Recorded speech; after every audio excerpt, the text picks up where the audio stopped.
Hey guys, welcome back to my channel. Today I'm going to review episode 7 of season 2 of Rap Shit. This episode is called No Parking. So I don't know if you can hear it in my voice or not, but I'm a little under the weather. Don't know what's going on. I want to try to get through this quickly, but I just rewatched the episode and I took so many notes, but I think I'm gonna try to just speak through this really quick. Overall, I felt like this was another filler episode. It was still funny, but we did get a lot of information in this episode. But let's see. So we start off with Shauna and Mia doing a live freestyling. Is it just me, or it's like I like the rapping but I don't like the rapping? Like it's like on and off. I felt like Mia did better this time, but I don't know about Shauna. Just sometimes the flow's a little bit off, and I don't know. But I thought Shauna did good when they did the backyard performance. So Shauna also in her freestyle says something about snitching, and I'm glad I had to remember back because this basically comes up later on with her and Maurice and him being upset at her, and I'm like, why is he upset at her? But I forgot that she said something in her freestyle about somebody snitching. But basically somebody brings up about them constantly sampling, because they do sample a lot. So they basically are looking for beats, so that comes up later on as well. So we get to Chastity and the girls meeting next to a Checkers, and basically Chastity's girls, other girls, working girls, are out of commission, and they have all these excuses, or actual, I guess, excuses and reasons why they're out. So it's just, again, another L for Blue. And by the way, I feel like I said this earlier, I call her Blue because I mean that's her real nickname, and if you don't know, she used to be on Bad Girls Club.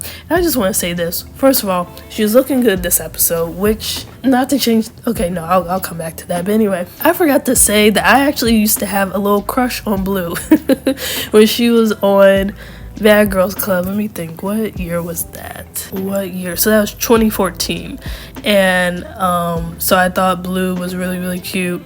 And at the same time that I was watching that season, I was also watching Orange is the New Black, and I had the biggest crush on Poussey, aka Samira Wiley. So I was like, what's going on here? So, but I kind of had those little flashbacks because I was like, Blue was looking kind of good this episode.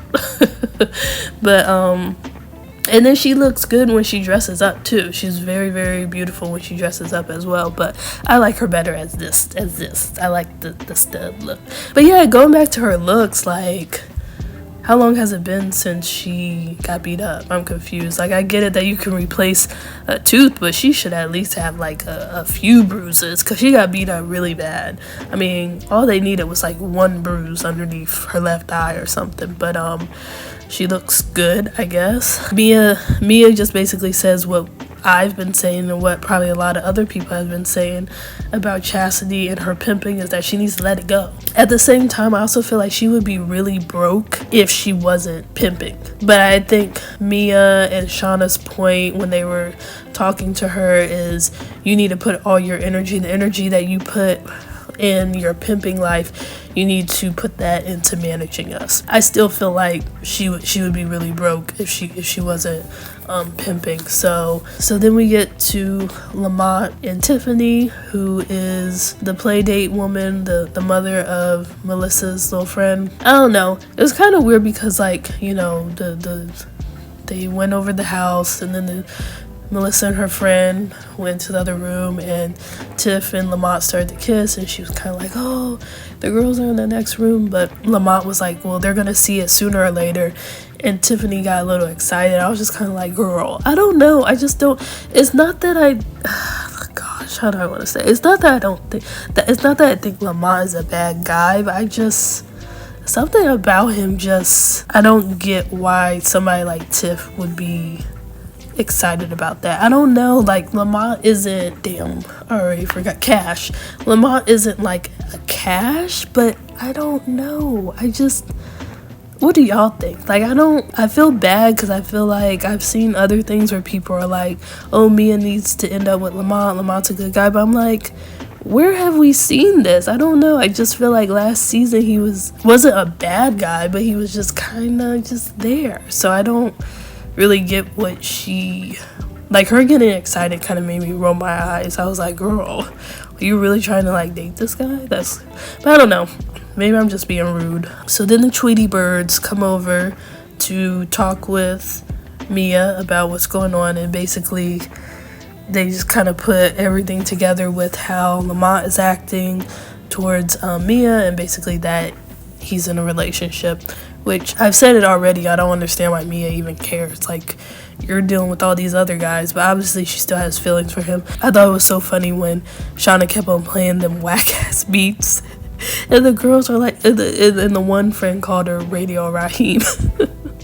And it's just like Shauna was just in her own world. She just wasn't even reading the room. It's just playing these stupid beats. So, and of course Mia's kind of acting like she doesn't care, but she really does. It was funny to me when the one girl said, if you have questions, just ask Melissa. I really thought that she was going to say, just ask Lamont. But I forgot. We're dealing with her bird-ass friends. So, of course, they didn't say talk to Lamont. They said talk to Melissa. Which, I don't know how to feel about that. I'm like, obviously my first thing that I would do is talk to Lamont. I'm not sure if he would tell the truth, but I don't think it's the worst thing to ask your child what's going on with their father's significant other. But I think the problem is that it's kind of coming from a place of like jealousy.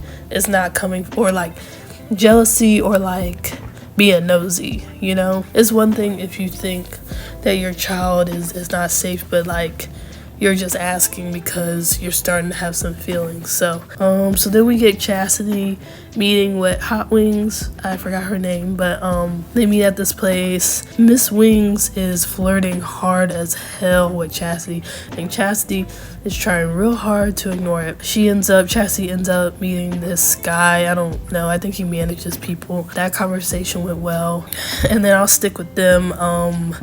Then the Hot Wings takes Chastity to this bar in the hood. This girl comes up and interrupts, and it was really funny, but she was just kind of pressing Chastity about Chastity managing her, but as of course like as a sex worker, not an artist. Of course Chastity made it seem like this woman was an artist, Hot Wings or whatever, and then they end up going home and having sex, which I knew was gonna happen. But also she said something about that she hadn't been in a relationship since middle school, but first of all she was acting like she was in middle school. She was acting just like a kid trying to ignore Hot Wings. But is it just me, or I just kind of feel like something, it just feels a little off with Hot Wings. I don't know if it was because she was just so flirtatious and she was just so, I don't want to say she was adamant, because it's not like she was asking Chastity to have sex the entire time, but it just felt very, I guess for me, if it was a guy, it would just feel a little predatory. I'm not gonna lie. So I don't know if, hopefully it doesn't end up like that, but it just felt very like she had a mission to have sex with Chastity. Hopefully it goes well. I wrote down Shauna meets with Franny. Yeah, so she met with Francois. Basically he dropped Raina, which I was kind of surprised by. Even though earlier I did say that I could see him dropping her if she wasn't doing well. But he said something like other people started getting in her ears.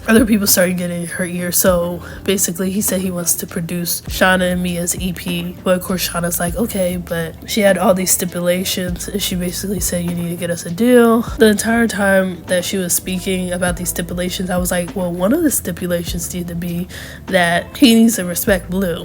But the thing is that Shauna and Mia aren't seeing this. That's the thing. I was just thinking to myself, if Chastity gets the girls like a deal or something, then Francois is going to be upset, and I see that in the trailer, so that's going to be a conflict of interest. So then we have Maurice getting on his IG story and, I don't know, punching the bag and saying stupid shit. I don't know. So Shauna ends up confronting him, talking about, you threatening me now, blah, blah, blah. And he brings up the live that she did, which I had forgot about at first. And I was like, oh yeah, she was talking shit. But anyway, she has a right to talk shit. He was recording her. And so she basically threatens to snitch, and he's saying that his lawyer said something about he should take a plea deal and he would get 15 months, but it would be reduced if he pulled someone else in. I'm like, pull your damn cousin in, shit. Don't pull Shauna in. I'm sorry, y'all, I feel like I sound crazy as hell. Okay, so Shauna said something about he needs to face this shit on. It's not like they're innocent. He talks about being scared. I felt a little bit sorry for him, but part of me was like, 15 months is not that long. But then I'm like, 15 months in a Miami prison can be a little crazy. So he needs to start hitting that. He got a week to muscle up. He need to be hitting that punching bag every damn day. So I don't know. I feel like both him and his cousin should just go in. They'll probably reduce it to like 8 months or something. I don't know. But is it just me, or I felt like when Shauna hugged Maurice, it felt like she kind of had like a sigh of relief. Maybe I'm wrong, because I'm like, it was a big sigh, and I'm like, or a big exhale, and I'm like, well, he can hear that and feel that, but I wasn't sure if it was her saying like, oh, okay, I'm out of, I'm not gonna go to prison, he's not gonna snitch on me. So another thing is that, and this comes up later, but I was wondering why Shauna didn't tell Mia that Fran dropped Raina. I don't know if that's gonna be a big deal, but I was wondering why she didn't tell her. So we can end off with Mia, Courtney, Buddy, and Mia in the studio. Yeah, so basically we start off with Courtney, Buddy, and Lamont in the studio talking about music, whatnot. And I'm just gonna say this, Lamont, when I tell you Lamont reminds me, I swear he acts just like this guy that I know. Like it's like impeccable. Like it's to the mannerisms, to and specifically the second season, not the first season, but for some reason the second season, it's just everything to his expressions, to especially the way he acts around Courtney. This guy that I know acts exactly like him. He don't look like him though, but he acts exactly like him, and it gets me this entire season. I'm like, he acts exactly like this guy I know. It's scary at this point. But anyway, if you ask me, he was a little, I don't want to get on him because he was excited to be around Courtney, but it did feel a little like dick riding. I don't know. And another thing is that Lamont had brought up Courtney's like melodies or something, and Courtney said something like, oh, I listen to Luther and Stevie. It's like, I didn't hear none of that on this song. It be getting me when people be saying that, even like rappers, when they say like Tupac, Biggie, it's like, I don't hear none of that shit. I don't know, but I get it, you can listen to people and not sound like them, but I'm like, I didn't hear no Luther, I did not hear no Stevie Wonder or no Marvin Gaye. So Courtney says he wants like a woman on the track, and Lamont called Mia, and she's kind of stressing, like, and I had kind of brought this up, when she didn't want Lamont coming to LA because she didn't want all these guys. But I'm like, you don't have to be around them. But of course, for the sake of the story, Lamont calls her into the studio. I thought it was funny when Shauna said choo choo, but Mia didn't like that, and so she gets there with this hoochie mama outfit. And Lamont can feel something as soon as she gets there. He can feel the energy. We also hear that AK is still in a coma. Now Gat, aka Nat, is managing Raina, which is crazy. Yeah, so basically, Mia's doing what she does. She's flirting hard with Courtney. I don't think Courtney knows that Lamont is Mia's baby father. I don't think he knows that. She's really flirting, and of course, when Buddy and Courtney leave, her and Lamont get into it because he's like, you're playing in my face. And she brings up, of course, his situation, and he's like, I'm not doing that in your face, which he is right about that. But at the end of the day, Mia was playing in his face because she's trying to get back at him for, I don't know, moving on. And she was wrong, but not that wrong for him to get that upset. I think part of him getting upset is the insecurity that she's moving on, but not only that, she's working with somebody who's really successful. And then again, it was right in front of his face. So, and he's a man. The male ego. She said, like, you were begging me to to hook y'all up. He said something like, I didn't need to beg. I do this. Oh my gosh. When he said, I do this, it definitely reminded me of this person that I know. And so she did say like, shut your bitch ass up or something, which is not cool. But then he just did the ultimate sin. He said something about you pop pussy for progress. Basically, you get it from your mama. He said something about getting it from your mama. It's like, oh, we want to talk about mothers now. Like, no, that's too much. I'm surprised she didn't slap her across the face with that little ass purse. It's just too much, and I feel like he's gonna regret it. I mean, he's kind of telling the truth, but it's like obviously an issue that she has, you know? She's trying to break that a little bit, I guess, and so it was just too much. And so she said something like, I don't need you. This was a crazy episode. I don't remember too much from the trailer for next week, but I did see that Chastity's doing great as far as getting the girls in rooms, and maybe she gets them a deal, and already Fran is like, if you take that deal, I'm not working with you. So that's gonna be an issue because they need beats, and so far, you know, they can't work with Lamont because him and Mia aren't getting along. Fran isn't going to produce their project as long as Chastity is there, and as long as Chastity is doing a good job, because he's a hater. And so, I mean, I'm sure they could really like find somebody else, especially if they're working with this Hot Wings girl. So my throat is done. It hurts so bad, but I was like, let me just get this content out for y'all, all 600. I think right now I got 668. Right now I have 668 subscribers, and maybe like 5 of y'all are watching. But thank you to the new subscribers and anybody who watches this or whatever. Start leaving some comments. I want to hear what you guys think of the episode. But tell me your thoughts below. If you like this video, like, comment, and subscribe, and look forward to my next review. Thanks for watching.